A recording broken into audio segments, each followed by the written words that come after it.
ही बरणी रिकामी आहे, पण लक्षात ठेवा, जी जी जागा रिकामी असते ती ती जागा परमेश्वर व्यापतो. तुमचं मन जर षड्रिपूंनी ग्रासलेलं असेल तर परमेश्वर शिरू शकत नाही, तिथे राहू शकत नाही. त्याकरता तुम्हाला तुमचं मन षड्रिपू विरहित करावं लागेल, रिकामं करावं लागेल परमेश्वराला सामावून घेण्यासाठी.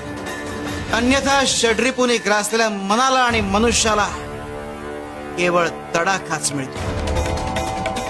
अनंत कोटी ब्रह्मांड नायक राजाधिराज योगीराज परब्रह्म सच्चिदानंद अक्कलकोट निवासी सद्गुरु श्री स्वामी समर्थ महाराज की जय. गे तू तुरी श्रद्धा ठेवू दिली नाहीस, शुचिरभूत झाली आणि पुन्हा नामस्मरणाला सुरुवात करत प्रदक्षिणा पूर्ण करू लागली. आणि म्हणून तुझी मदत करण्याकरता आम्हाला त्या रूपात यावं लागलं. स्वामी, मला हे व्रत करण्याची बुद्धी तुम्हीच दिली. स्वामी, धन्य झाले मी.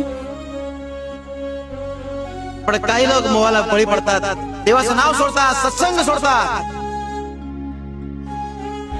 स्व इच्छेला देवाच्या इच्छेपेक्षा मोठं समजतात.